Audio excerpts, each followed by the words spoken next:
Bom, o assunto de hoje trata-se, né, de perícia de aposentadoria especial, né? Como todas as aulas a gente faz, ou quase todas as aulas a gente faz, nós preparamos aqui um mapa mental, né? Então, para realmente trazer um conteúdo bacana para vocês, com aqueles tópicos principais que a gente considera. Lembrando sempre que não dá para trazer todos os assuntos aqui, geralmente essa aula aqui é de 50 minutos, 1 hora, né? Para não ficar algo muito cansativo para vocês e para nós. Então, não tem como a gente, né, em 50 minutos, trazer todos os assuntos. Então, a gente traz os tópicos principais elencados aqui no mapa mental, que a gente também libera, né? A gente distribui esses mapas mentais, né? A gente fornece para os alunos do Clube da Perícia, tá certo? Que foi aquele site que eu coloquei agora há pouco, né? Então, o que seria, a princípio, o que seria uma perícia de aposentadoria especial? Assim como tem várias outras perícias, existem vários tipos de perícias, né? Perícia de insalubridade, de periculosidade, de retificação de PPP, de horas itinerárias, até isso, né? Perícia de avaliação das condições ambientais de trabalho, enfim. Tem também as perícias de aposentadoria especial. Trata-se de diligências, né, para apuração do alegado trabalho em condições de geração de aposentadoria especial. Então, no resumo, seria isso. Exatamente. E aonde que esse processo tramita, né, Júlio? Que existe uma diferenciação. A primeira coisa que é importante deixar claro é que esse processo ele não vai tramitar, né, um processo onde um trabalhador move para pedido de aposentadoria especial, ele não tramita na Justiça do Trabalho. Tá?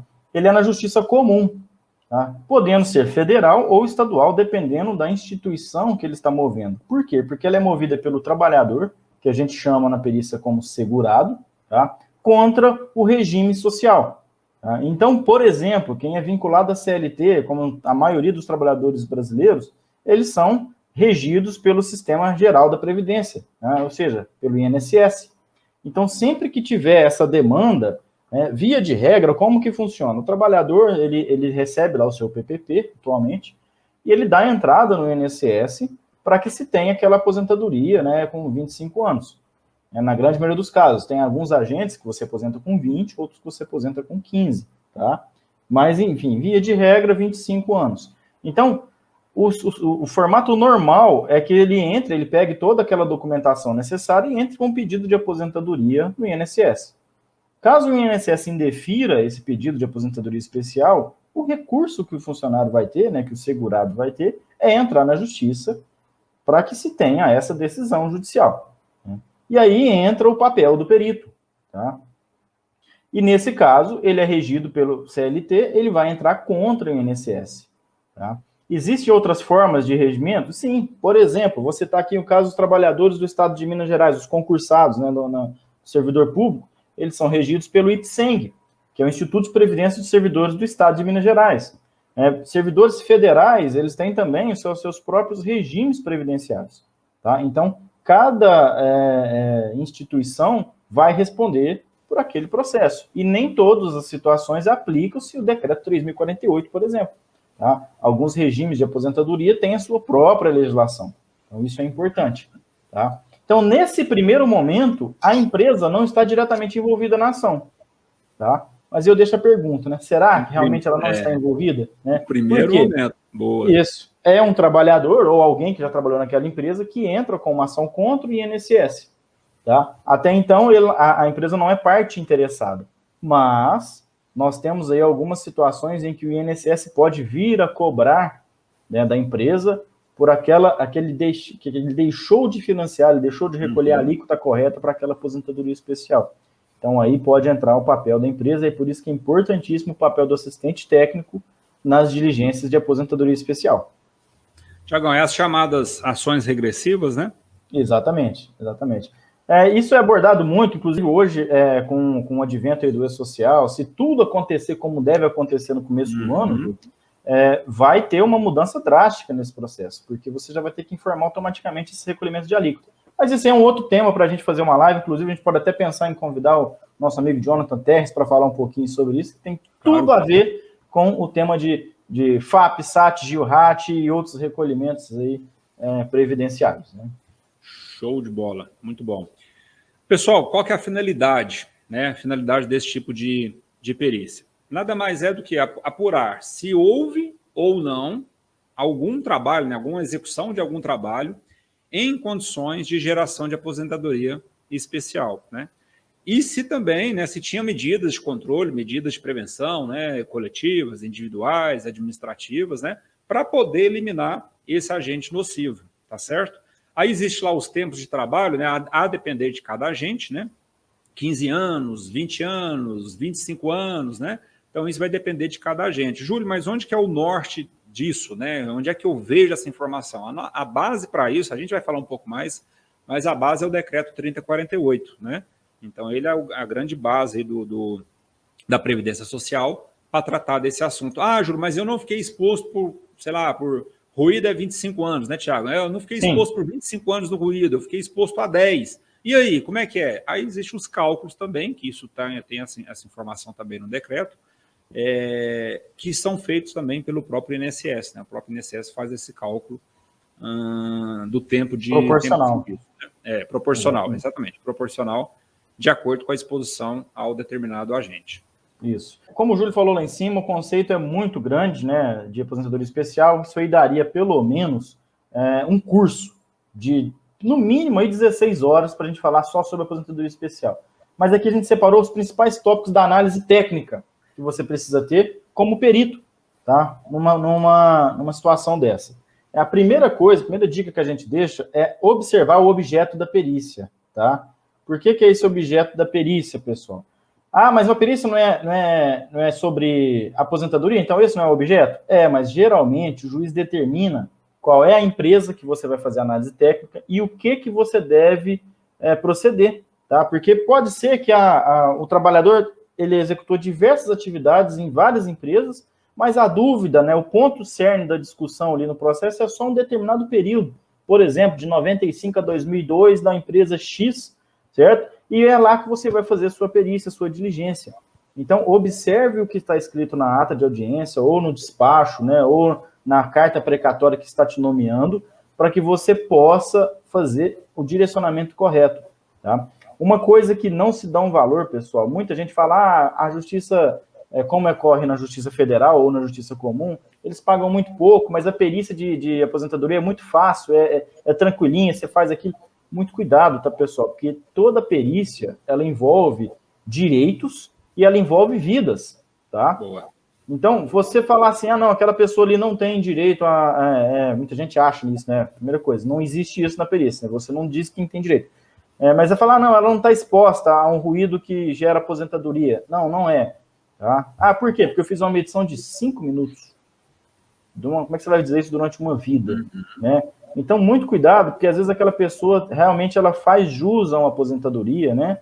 E às vezes você, por não se atentar a esses pequenos detalhes, acaba não fazendo uma análise técnica corretamente. Então, muito cuidado. Então, primeira coisa, observar o objeto da perícia, verificar o que está dizendo lá corretamente, qual é o setor, o local onde você deve periciar, tá? Para não correr o risco de você fazer algo errado e depois ter que voltar. Um outro ponto importante, a cronologia. Como assim? Você tem que se atentar às regras da legislação vigente àquele período que você está apurando. Tá? Então, se está determinado para você analisar a exposição aos agentes nocivos no tempo de trabalho de 2000 a 2015, você precisa verificar qual era a legislação vigente naquele período e como fazer essa avaliação para aqueles determinados riscos naquela época. Tá? Uma ótima dica que eu deixo para vocês de um documento que facilita muito para vocês é o Manual de Aposentadoria Especial feito pelo INSS, lá de 2018. Tá? É claro que atualmente nós temos o decreto 10.020, esqueci, acho que é 10.020 mesmo, do ano passado, esqueci a nomenclatura, mas que fez algumas alterações. Isso lógico, você tem que tomar cuidado com isso para não fazer uma análise técnica errada. Mas já te dá um norte, tá? Vou dar um exemplo, Júlio, para o pessoal aí. O ruído, por exemplo. Até 28 de abril de 1995, o limite de tolerância, ou seja, o enquadramento, era acima de 80 decibéis, e não 85. Tá? De 95 a 96, continua sendo acima de 80. Agora, de 97, 6 de março de 97 a 2 de dezembro de 98, é só acima de 90 decibéis. Tá? E depois, só aqui em 2003, que ajustou-se o limite para 85 decibéis e enquadrou com a NR15 e Fundacentro, que é o que tem vigente até hoje. Então, Essas observações, essa análise crítica, você precisa ter na hora de fazer a sua avaliação pericial. Tá? Determinadas análises de riscos podem ser qualitativas em determinado período de ano, depois ela pode passar a ser quantitativa. Tá? Então, tudo isso você precisa ter noção. Tá? Então, o Manual de Aposentadoria Especial é um arquivo que está gratuito. Se digitar no Google agora, Manual de Aposentadoria Especial 2018, você encontra. Não é lei, não é regra, não é norma. Tá? Não estou aqui dizendo para você, olha, conclua o seu laudo dizendo, conforme o Manual de Aposentadoria Especial, o reclamante, né, ou o segurado esteve exposto. Olha, gente, não, isso aí é um guia de orientação para você verificar esses anos e as alterações das legislações. Fantástico, para isso. Perfeito, perfeito. Tiagão, o decreto que você citou aí, novo decreto, é o 10.410, né? 10.410, isso mesmo. 10.410, Nada que um Google resolva, entendeu, Tiagão? Falar que eu sabia de cabeça? Não sabia de cabeça, mas é aquele negócio que a gente fala, né? Não é decoreba, né? Não precisa decorar as normas, né? Quem decora, beleza, também não tem nada errado, né? Mas é importante você saber, né? Pelo menos onde pesquisar. Então, dá um Google, dá um YouTube, né? Enfim. Sim. E importante também ver a fonte, se a fonte é confiável, né? Pelo menos isso, né? Exatamente. Pessoal, em cima do Tiago ali, ó, em cima do Tiago tem um Instagram dele, tá? Aqui em cima também de mim tem o meu Instagram. Então, como a gente falou no início, né? O assunto de hoje aqui ele é breve, não dá para a gente esgotar todo o assunto. Então, para quem curte esse assunto relacionado a perícias, assistências técnicas em segurança do trabalho, né? Nós estamos, sempre que na medida do possível, né, gerando conteúdos nas nossas redes sociais, tá? Então, se vocês pesquisarem por Enge Thiago Límbido ou Enge Júlio Botelho no Instagram, Facebook, LinkedIn, vocês vão localizar os nossos perfis, tá? Isso aí. A rede, uma das redes que a gente mais movimenta acaba sendo o Instagram mesmo, né? Então, segue a gente lá, né? Acompanha nosso trabalho aí, a gente ficaria muito, muito agradecido pelo acompanhamento de vocês, né? Uhum.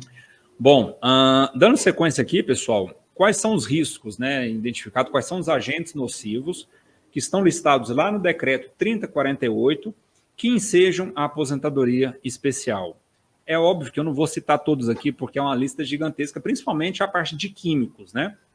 Mas verifica-se o anexo 4, ok? Vai lá no anexo 4 do decreto 3048, dá um Google aí, muito simples, né? Você vai ver lá todos os agentes de riscos que podem, né, que ensejam a aposentadoria especial. Como eu citei, na parte de químicos, são vários produtos químicos, né, vários agentes químicos. Na parte relacionada a agentes físicos, né, são poucos agentes, posso até citar eles aqui, né? Ruído, vibrações, radiações ionizantes, temperaturas anormais, pressão atmosférica normal, né? Então, basicamente, isso. Se não me falha a memória, acho que seriam esses, né, Tiagão? Tem dos agentes de risco também, dos biológicos, né, micro-organismos e parasitas, mas aí precisa checar lá as atividades, né, que são elencadas nesse anexo 4 do decreto 3048 para haver, né, o enquadramento para a aposentadoria especial, tá? Além disso, também nós temos a LINAC, né, Tiagão? Isso aí.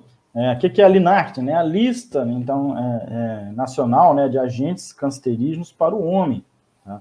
Então, a LINAC está elencada lá no decreto 3048, inclusive ela foi revisada por esse decreto que você está vendo. Então, ela está dizendo lá no parágrafo 4, né, que os agentes reconhecidamente cancerígenos para humanos, listados pela Secretaria de Previdência do Trabalho e Ministério da Economia, ou seja, a LINAC, serão avaliados em conformidade com os dispostos do parágrafo 2º e 3º, ou seja, as análises qualitativas e as devidas disposições desse artigo 64, e caso sejam adotadas as medidas de controle previstas na legislação trabalhista que eliminem a nocividade, será descaracterizada a efetiva exposição. Tá?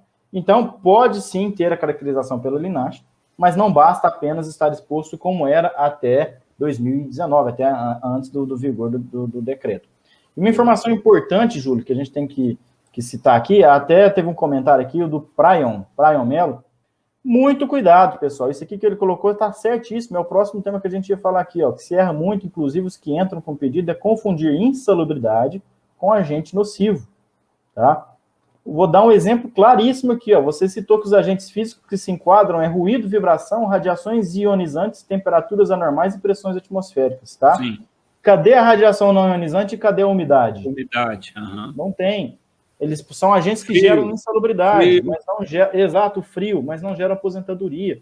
Então, pessoal, não é a mesma coisa, são legislações diferentes.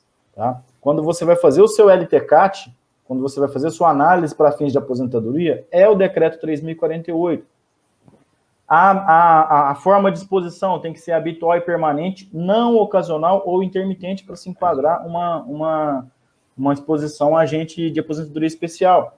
Então, não basta ser o trabalho intermitente. E outra, tem que ser uma atividade, né, tem que ser uma exposição a um agente que seja diretamente ligado à atividade que ele executa. Né? Então, essas informações básicas já de cara diferenciam a questão da insalubridade da aposentadoria especial. Então, não confundam, tá? Quando vocês forem fazer os laudos técnicos de vocês, ou quando vocês forem fazer as perícias, quando vocês forem, enfim, atuar nessa área, não confundam insalubridade com aposentadoria especial. São formas diferentes de fazer a avaliação, formas diferentes de fazer a caracterização, mas, em alguns momentos, você precisa da legislação trabalhista. E os momentos são esses. O momento de comparação com limites de tolerância. O decreto 3.048 remete a NR15. Então, você não vai falar, então eu não uso. Você vai usar para fazer a parte técnica. Então, você vai fazer a equiparação. Né? O limite de tolerância, por exemplo, do ruído é 85 decibéis. Ele deve ser utilizado também para aposentadoria, certo? Agora, você pode ter situações em que existe a insalubridade e que não vai existir aposentadoria. Tá? Perfeito. Então, isso é um item muito importante. Outra coisa que você tem que se atentar também são as demais instruções normativas do INSS. Tá? Olha o Gabriel falando aqui do agradecimento pelo laudo de aposentadoria. Tem que dar para o senhor fazer um laudo de aposentadoria. Tamo junto, cara. Se precisar de apoio aí, ele sabe que pode contar com a gente. Grande presidente. Gabriel, apenas para citar aí, né, um dos nossos alunos aí que já está realizando perícias e assistências técnicas, um dos vários alunos, né, melhor dizendo. Muito bom, Gabriel, muito bom saber que você está na pegada. Hoje mais cedo falei com ele aí, já estamos estudando uma parceria, né, Gabriel? Então, vai dar certo. Vamos que vamos, cara. Vamos para cima que vai dar certo. Um outro item importante, se atentar também às instruções normativas do INSS. Além do decreto 3.048, nós temos uma outra que é muito importante para fins da normativa, que é a instrução normativa 77. Tá? Lá tem, por exemplo, a resposta para essa questão que a Isabel colocou aqui. Ó. Pessoal, para fins de aposentadoria especial, o PPP deve ter o LTCAT individual acostado? Está lá na Instrução Normativa 77 do INSS, que é uma das evidências de apresentação do PPP, o LTCAT, que pode ser individual, que é o caso que ela colocou aqui, ou pode ser coletivo. O que é o coletivo, gente? Então, o Thiago está lá fazendo seu trabalho no dia a dia e foi contratado por uma empresa para fazer a análise de aposentadoria especial, ou seja, o LTCAT de toda a empresa. Você vai lá e monta por setor, por GHE, por função, enfim, como tiver mais tranquilo de ser apurado. E nós temos também os LTCATs individuais, que é casos específicos que você vai fazer uma análise para aquele segurado ali. Tá? Então, a empresa te contrata e você faz essa análise. Porém, contudo, no entanto, também são aceitos, além do LTCAT, outros demonstrativos ambientais, que seriam, por exemplo, PPRA, PCMAT, PGR, tá? Que mais, Julião? PGSS-MATR, enfim, os programas de segurança, PCMSO, tá? Desde que atendam todos os requisitos previstos na Instrução Normativa 77 do INSS. Perfeito. Então, isso é um item importantíssimo, tem que atender todos os requisitos para poder ser acostado. E via de regra, Isabel, quando você protocola um PPP no INSS, não precisaria, tá? Porque o PPP já é a confissão da empresa daqueles riscos, daquelas condições de trabalho. Mas existem muitos processos, eu acredito que quase todos aqui na nossa região, bate lá, o INSS pede as evidências, tá? Então, essas evidências hoje estão sendo solicitadas, tá? E, ô Júlio... Opa! Como é que a empresa vai se preparar, então? Você lembra que eu falei lá em cima que nós temos a questão que o processo é do segurado contra o INSS, certo? Isso. Aonde que a empresa entra? A empresa entra na precaução, tá? Na precaução de possíveis ações, na geração de passivos, né? Então, levantar os possíveis passivos, né, Tiagão? Exato, os possíveis passivos, porque isso é muito importante. Então, é de extrema importância que se tenha um bom assistente técnico para acompanhar a diligência pericial. Tá? Por que é importante, pessoal? Vou dizer um caso de um cliente meu, que me contratou para fazer uma assistência técnica de perícia de aposentadoria. O perito chegou lá, ele não tinha nem equipamento para fazer a avaliação ambiental. Tá? Então, ele não sabia nem como proceder. Por quê? Porque o INSS não manda representante. Tá? Então, teoricamente, não tem assistente técnico da parte do INSS. O reclamante também não tem. E quando chega na empresa, às vezes a empresa está pega de surpresa, fala, não, nem sabia disso, o que está acontecendo, enfim, não tem essa preparação, então o perito, se ele não estiver preparado, ele faz o que ele quiser ali no processo. Tá? Então, é importante que se tenha esse assistente técnico, primeiro para preparar as documentações corretas, tá? Por exemplo, ele realmente trabalhou exposto a um ruído, mas ele tinha proteção. Então, proteção, eu preciso apresentar ficha de EPIs, treinamento, ordem de serviço, toda a gestão do EPI. Eu preciso analisar o caso. Olha, tem um trabalhador, mas eu tenho mais outros 20 trabalhadores em fases de pré-aposentadoria que vão também entrar com esse adicional, né, com essa ação. Então, eu preciso fazer alguma coisa, preciso criar ali situações para evitar um passivo. Né? Por quê? Porque... Pode falar, Jô. Eu ia falar o seguinte, né, Thiago? Porque, igual a gente comentou anteriormente, né? Mas será que o segurado vai entrar contra o INSS? Será que precisa ter uma preocupação por conta da empresa? Né? Então, a gente comentou agora há pouco sobre as ações regressivas, né? E que quando vem pesado, pessoal. Ação regressiva quando vem. E era um assunto, né, Thiago, que se falava-se, sei lá, há uns 10 anos atrás, falava de ações regressivas, mas ninguém dava moral, porque realmente não dava em nada, né, essas ações regressivas. Mas de um tempinho para cá, pessoal, isso está batendo, né, os órgãos estão batendo forte nessas ações regressivas, não só na linha da Previdência, né, mas em outras linhas também, em outras áreas também, outros segmentos. Então, tem que estar ligado, pessoal, tem que fazer o dever de casa, né? Tem que elaborar um bom LTCAT, como o Thiago citou. Eu já tive, né, situações, Thiago, de ter dificuldade com o empregador para elaboração do LTCAT, sabe? Assim, tem que explicar por A mais B, né, por cara, sabe? Até realmente uma certa resistência para que a empresa entendesse que era necessário elaborar, né, enfim, o LTCAT e manter atualizado, né? Exato. Não é só elaborar, engavetar e pronto, elaborei, tá tudo certo agora. Não, poxa, precisa, né, dar uma revisitada nesse LTCAT aí, pelo menos uma vez ao ano, ver se precisa fazer alguma atualização, se houve mudanças no layout, nos equipamentos, etc, etc, etc. Exatamente. A Instrução Normativa 77 traz os requisitos ali para fazer a revalidação desse LTCAT, e o Decreto 3.048 é claro, dizendo que a empresa que não mantiver esse documento atualizado é passível de multas, né, é passível de punições. Então, você tem que tomar cuidado, você tem que manter ele bem válido, né? Sim. Além disso, armazenar corretamente as fichas de EPIs e demais evidências, né? Então, o pessoal fala, não, a ficha de EPI com 5 anos a gente joga fora, porque não vai ter mais processo. Cara, não é assim. Tá? Você precisa comprovar. Então, armazena a ficha de EPIs, pelo menos a minha dica, igual você tem que armazenar um documento do PPRA, 20 anos. Eu falo até mais, guarda isso por 25. Quem guarda 20, guarda 25. Sim. Né? Diferença faz, tá bom? Por quê, gente? Porque uma perícia pode ser requerido. Tá? Então, é muito importante que você tenha armazenado, né, tenha guardado todos essas documentações de segurança. Citando como exemplo, fazendo uma analogia, né? Hoje eu participei de uma perícia, hoje à tarde, às 15 horas, e nessa parte de treinamentos, a empresa é impecável, sabe? Assim, documentação certinha, cara, sabe? Assim, dava até gosto de ver, né? Lista de presença, certificado, né? Assinado pelo pessoal, pelo reclamante, tudo impecável. E não é que na perícia o reclamante informou que não recebeu o treinamento? Uhum.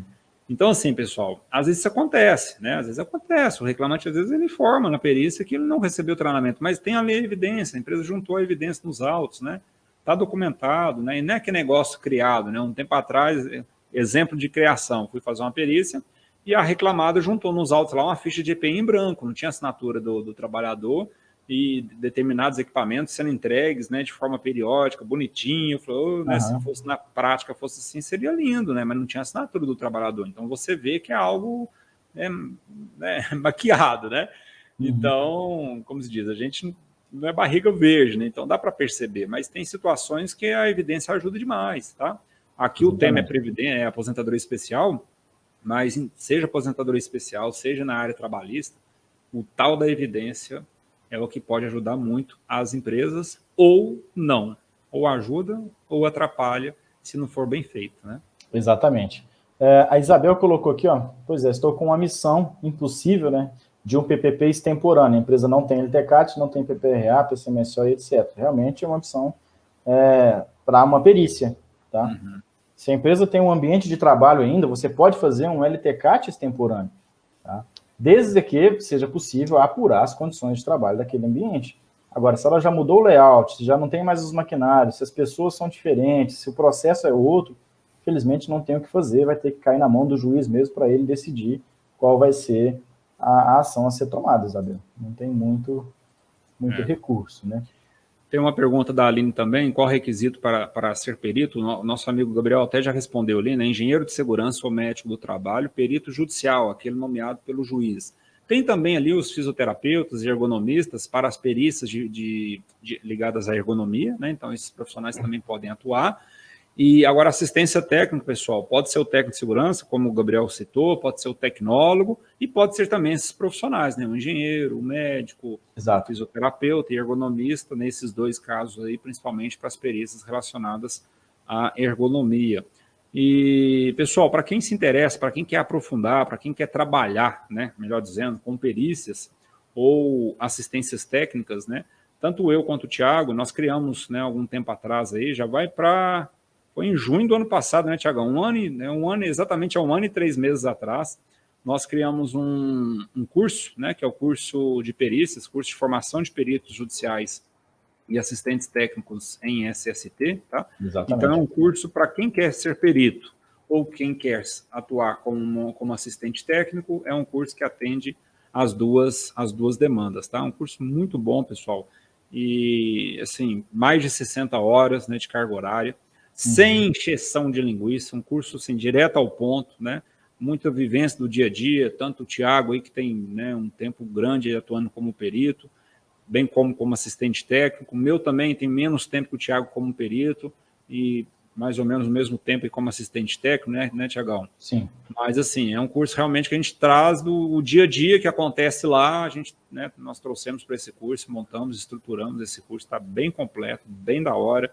Então, se você quiser conhecer um pouco mais, né, basta acessar cursopericia.com e lá tem todas as informações, conteúdo programático, carga horária, depoimento dos alunos. Às vezes a gente fala que o curso nosso é bom, né, Thiago? E o pessoal fala assim, será que é? Os caras não vão falar que o curso é ruim. Então, vai lá, assiste lá os depoimentos dos nossos alunos, né? Tem vários alunos aqui, inclusive, que estão participando dessa aula de hoje, né? Que podem, se eu estiver falando mentira, podem me corrigir aqui ao vivo, não tem problema nenhum, tá? Mas é um curso que tem agradado aí todos os alunos, né? Até hoje, né, Thiago? Nós não tivemos nenhuma desistência, né? Nenhum aluno assim, não gostei do curso, eu quero minha grana de volta, por exemplo. Nós não tivemos isso, né? Exatamente. Realmente, porque a gente leva isso muito a sério, tá? Esse curso aí não é... Nós não estamos brincando de fazer curso online, né, Thiagão? Realmente é algo muito sério, até porque o assunto demanda pra caramba, né? É isso aí. Não estamos aqui para poder passar um mel também na boca de ninguém, não. A vida de perito, exato, assim como todo mundo que quer trabalhar, ela não é fácil, mas ela é rentável, com certeza. Certinho, Thiagão? Beleza, meu amigo. Vamos lá, descansar um pouco agora, então, né? Deixa o pessoal descansar também.